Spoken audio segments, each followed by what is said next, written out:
Assalamualaikum warahmatullahi wabarakatuh. Kami dari kelompok 11 yang beranggotakan 2 orang. Yang pertama saya sendiri, Era Maismantri, NPM 135, dan rekan saya, Aldianto, NPM 168, akan mempresentasikan hasil review jurnal, service, quality, dan kepuasan konsumen, studi empiris, dan implikasinya pada toko online. Next, pokok-pokok pembahasan. Di sini ada 5 pokok pembahasan. Yang pertama, identitas artikel. Yang kedua, ada latar belakang. Yang ketiga, variabel dan hipotesis. Yang keempat, metode penelitian. Dan yang terakhir ada hasil, implikasi, dan keterbatasan peneliti. Langsung saja pembahasan pertama ada identitas jurnal. Nah, identitas adalah ciri-ciri khusus dari suatu jurnal. Di sini, identitas dari jurnalnya yang pertama ada judul. Judulnya adalah Service, Quality, dan Kepuasan Konsumen, Studi Empiris dan Implikasinya pada Toko Online. Penulis Ari Setia Ningrum dan Herlin Hidayat. Dan nama jurnalnya adalah Jurnal Ilmiah Manajemen, volume 6, nomor 2, halaman 247 sampai 260. Tahun dan tanggal terbit jurnalnya Juni 2016. Next, latar belakang. Nah, latar belakang itu adalah alasan mengapa penelitian ini harus diteliti. Di sini latar belakangnya yaitu kehadiran internet yang dapat diakses melalui smartphone semakin memudahkan individu dalam menjalankan aktivitas sehari-hari, termasuk berbelanja produk secara online.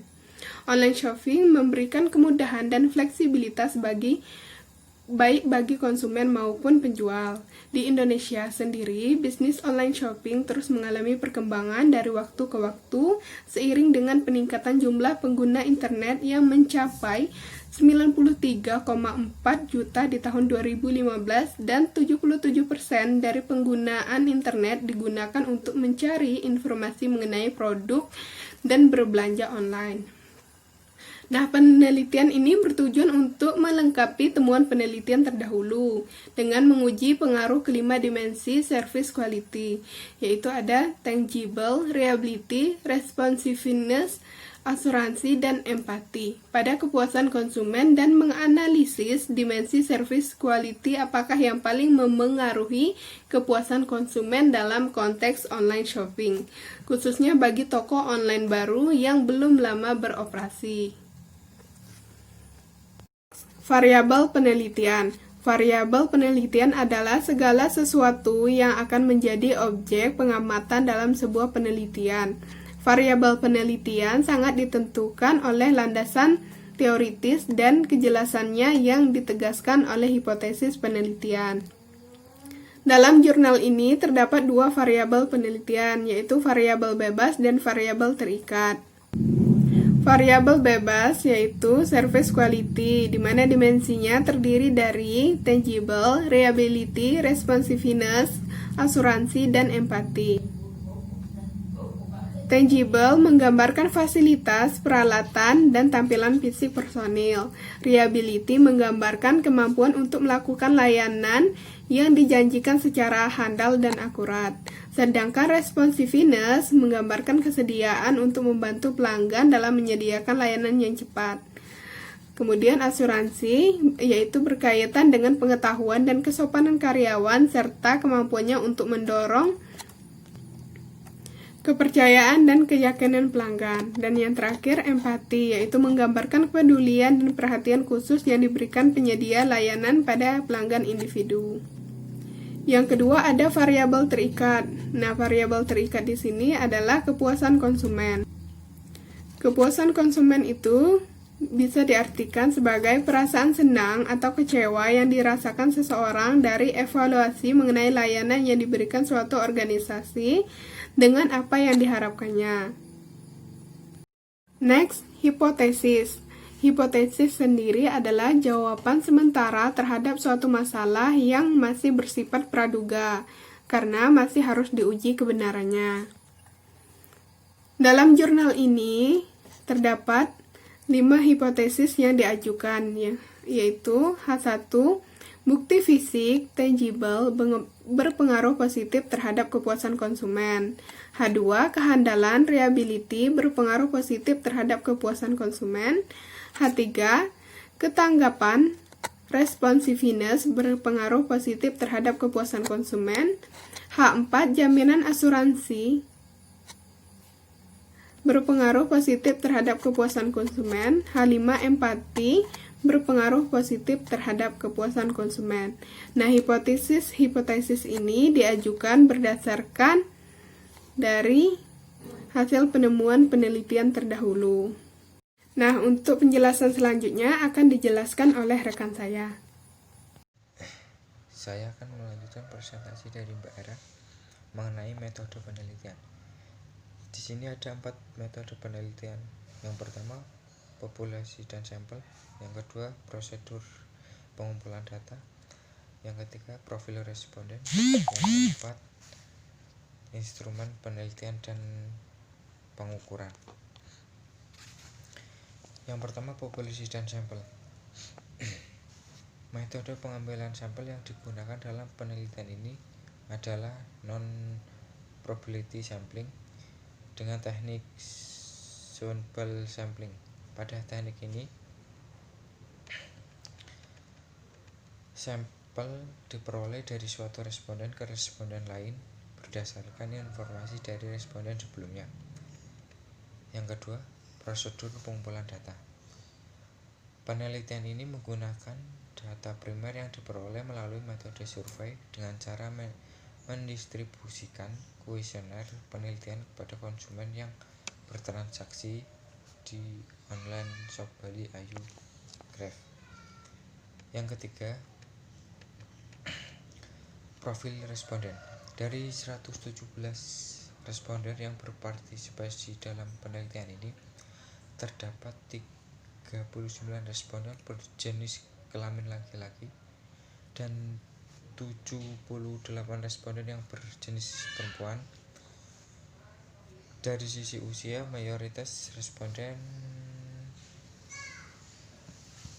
berusia 18 sampai 25 tahun. Dan dari sisi pekerjaan terdapat 62 responden yang berprofesi sebagai mahasiswa, 47 responden yang berprofesi sebagai karyawan, dan 8 responden sebagai profesi lainnya. Yang keempat, instrumen penelitian dan pengukuran. Penelitian ini menggunakan skala pengukuran interval 5 poin dengan rentang nilai mulai dari 1 yang menunjukkan pernyataan sangat tidak setuju hingga 5 yang menunjukkan pernyataan sangat setuju. Selanjutnya, hasil penelitian. Penelitian ini menemukan bahwa dari 5 dimensi service quality yang diteliti hanya dimensi empati yang secara signifikan dan positif mengaruhi kepuasan konsumen terhadap toko online, sedangkan dimensi lainnya seperti tangible, reliability, dan responsiveness ditemukan tidak mengaruhi kepuasan konsumen. Dalam konteks pembelian online, empati atau perhatian dan layanan personal yang diberikan toko online pada konsumen dalam bentuk sistem FAQ yang baik, kesediaan untuk membantu pelanggan selama bertransaksi, dan kebebasan bertukar pendapat terhadap toko online, menemukan bahwa dimensi empati merupakan dimensi service quality yang memiliki pengaruh positif paling kuat pada kepuasan konsumen terhadap penyediaan jasa. Selanjutnya, implikasi.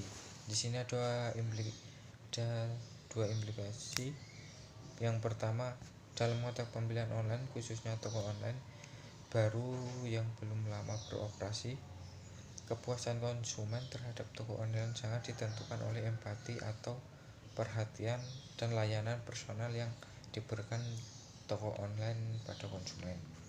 Yang kedua, dimensi ansuran berpengaruh negatif pada kepuasan konsumen terhadap toko online. Selanjutnya, keterbatasan penelitian. Pertama, penelitian yang akan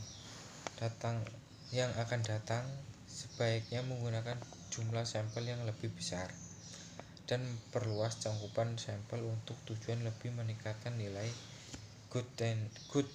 goodness of fit dari model persamaan struktural dan meningkatkan generalisasi hasil penelitian. Yang kedua, membandingkan toko online baru dengan yang lama untuk mengetahui dimensi service quality, apakah yang mengaruhi kepuasan konsumen pada masing-masing toko online tersebut.